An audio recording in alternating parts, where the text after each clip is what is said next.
the significance of that song is? What does it mean? What does it mean to America? What does it mean to music? What does it mean to your family? And why would Donald Trump want to use that specific song? I mean, I don't care about why he wanted to use it. I know that my father was, one of the pillars of Stax as a songwriter before he became an artist. He wrote songs that were the soundtrack of the 60s and the civil rights movement.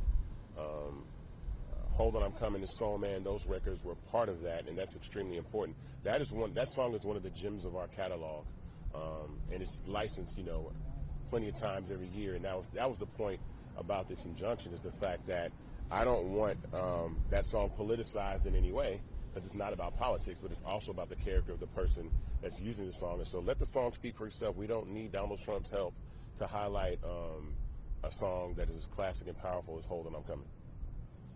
And the judge also said that you couldn't prove that you were being harmed by future brands who wanted to use that song. Can you talk about that a little bit? Well, let me answer that.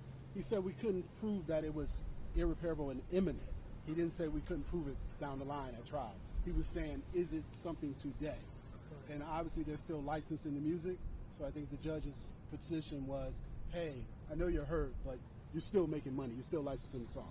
And we respect that. We could go back and forth, but we understand the judge was trying to be fair and balanced. Right. And Attorney Green pointed out some things, about the decision being fair. Right, and the way it works is that today was to stop Donald Trump from unauthorized use of the song and to protect our right to go forward to be compensated for the use that's already been done. So at the end of the day, it's a victory across the board. Are there any brands out there who actually use the song that you're allowed to use it? Yeah, I mean, the song gets licensed dozens of times a year. So it's I couldn't tell you, but enormous, very powerful brands. These are always, even when we talk about the penalty for copyright infringement is $150,000. We get licenses that exceed that, sometimes double, triple that for this song. And so I want to continue to be able to do that. This is something I always say all the time, that my father lost the rights to his music. So the ability for him to actually benefit off his works was something that he never got to do. But we have a family here that never really got the opportunity to do that.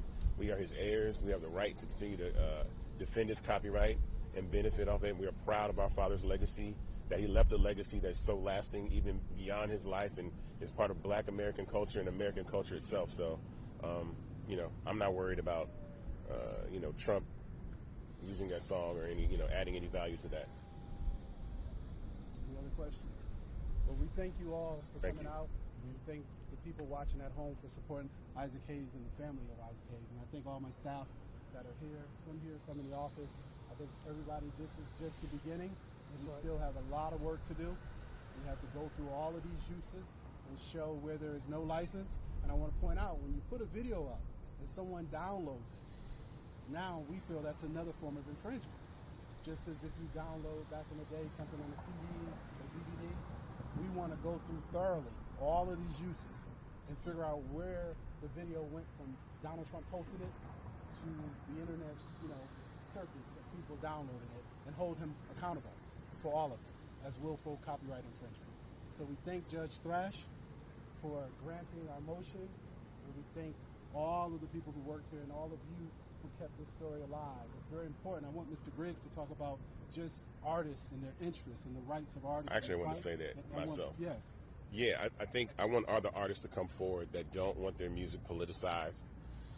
I know it's something that is standard done by these PROs, BMI, ASCAP, but if you don't want your music used by someone like Donald Trump, contact your performing rights organization.